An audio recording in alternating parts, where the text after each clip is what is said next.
எல்லாருக்குமே வந்து பாத்தீங்கன்னா சிறப்பான குட் மார்னிங்ப்பா. ஸ்க்ரீன்ல பாருங்கப்பா. Sorry English medium students. உங்களுக்கு வந்து நான் டிஸ்கிரிப்ஷன்ல வந்து டெலிகிராம் குரூப் லிங்க் இருக்கு. மறக்காம வந்து ஜாயின் பண்ணிக்கோங்கப்பா. 2 மார்க் பாருங்க. எவ்வளோ அழகா லைன் பை லைனா இருக்கு. இப்போ நம்முடைய 12th ஸ்டாண்டர்ட் காமர்ஸை பொறுத்த வரைக்கும் வந்து பாத்தீங்கன்னா நமக்கு எக்ஸாம் வந்து ரொம்ப ரொம்ப எளிமையான முறையில் வந்து கேட்கப்பட போறாங்க. அது வேற விஷயம். இந்த ஒரே ஒரு பிடிஎஃப்ல இருக்கிறத மட்டும் நீங்க படிச்சீங்கன்னா 70 மார்க் கேரண்டி. நான் அடிச்சு சொல்லுவேன் 70 மார்க் கேரண்டி. ஏன் 20 மார்க் கேரண்டி இல்லைன்னா 1 மார்க் இதில் இல்லை. ஓகேங்களா? எல்லா 2 மார்க்குமே வந்து இருக்கிறது.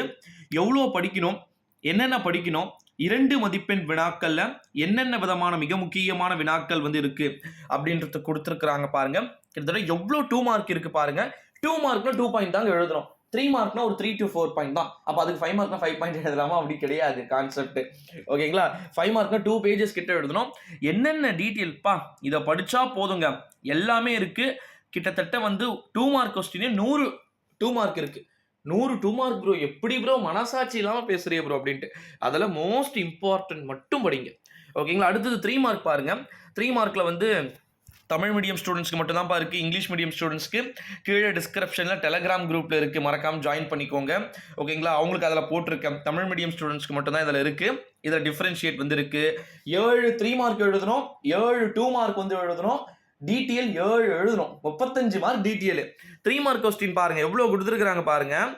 கிட்டத்தட்ட வந்து 3 மார்க் கொஸ்டின் போகுதுங்க. 93 3 மார்க் கொஸ்டின் கொடுத்துருக்காங்க. 103 2 மார்க் கொஸ்டின் வந்து கொடுத்துருக்காங்க. லாஸ்ட் இப்போ பாருங்க, நான் பொறுமையாக தான் ஜூம் பண்ணுறேன். ஏன்னா தமிழ் மீடியத்துக்கு நான் வந்து டெலிகிராம்லேயே நான் வந்து அப்லோட் பண்ணிடுறேன். ஸோ மறக்காம வந்து நீங்கள் அங்கே செக் பண்ணிக்கோங்க. எக்ஸாம் ரொம்ப எளிமையான முறையில் வந்து கேட்கப்பட போகிறாங்க. அது பிரச்சனை கிடையாது. ரொம்ப ரொம்ப எளிமையான முறையில் வினாத்தாள்களுடைய வடிவமைப்பு வந்து இருக்க போகுது.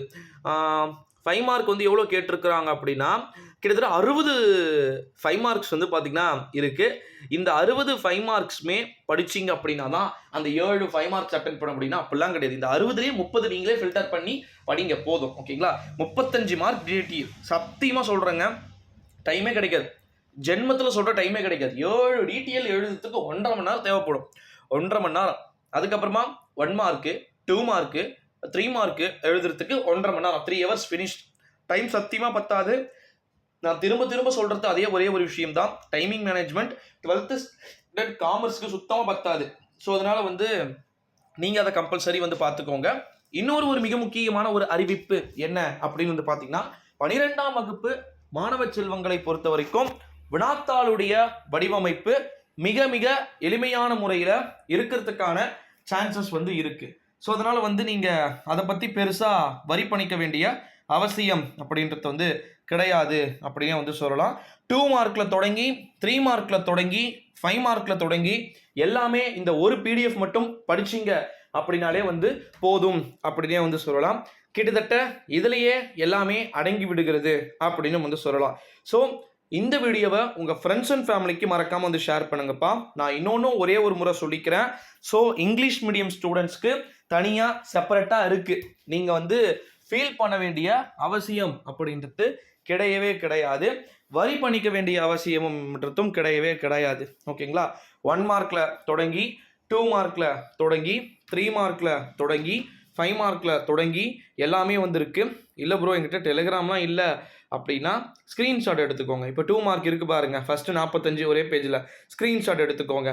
அடுத்தது இப்போது 46லேருந்து 90 வரைக்கும் இருக்குது பாருங்கள். ஸ்க்ரீன்ஷாட் எடுத்து ஜூம் பண்ணி படிச்சுக்கோங்க. அடுத்தது 91லேருந்து 103 வரைக்கும் தான் 2 மார்க்கு. அதுக்கு கீழே 3 மதிப்பெண் வினாக்கள் அப்படின்னு சொல்லிட்டு ஸ்டார்ட் ஆகிடுது பாருங்கள். ஸோ இது மாதிரி இங்கிலீஷ் மீடியத்துக்கு தனியாக செப்பரேட்டாக இருக்குது. 3 mark questions, 5 mark questions, 2 mark questions அப்படின்னு சொல்லிட்டு பார்த்தீங்களா? இப்போ இது எவ்வளோ அழகாக நீட்டாக இருக்குது. ரொம்ப ரொம்ப எளிமையான முறையில் கேட்கப்படக்கூடிய வினாக்களாகவும் 2 மதிப்பெண் 2 லைன் எழுதுனீங்க அப்படின்னாலே மோஸ்ட்லி வந்து ஃபுல் மார்க் எடுக்கிற மாதிரியான மெத்தடில் தான் வந்து கொடுத்துருக்குறாங்க. ஸோ அதனால் வந்து நீங்கள் பெருசாக வரி பண்ணிக்க வேண்டிய அவசியம் என்பது இருக்காது கிடையாது அப்படின்றத நான் இங்கே அழுத்தம் திருத்தமாகவும் ஆணித்தரமாகவும் வந்து சொல்லிக்கிறேன். ஸோ எக்ஸாம்ஸை நல்லபடியாக வந்து எழுதலாம். இப்போ அடுத்தது 3 மார்க்கு. இதையுமே ஸ்க்ரீன்ஷாட்ஸ் எடுத்துக்கோங்க. ஓகேங்களா? நான் ஒரு பேஜையும் வந்து ஜூம் பண்ணும்போது ஸ்க்ரீன்ஷாட்ஸ் எடுத்துக்கோங்க. அடுத்தது இது 12ஆம் வகுப்பு மாணவர்களுக்கு 5 மதிப்பெண் வினா பாதியிலிருந்து ஸ்டார்ட் ஆகுது. 3 மதிப்பெண் வினா இருக்குது.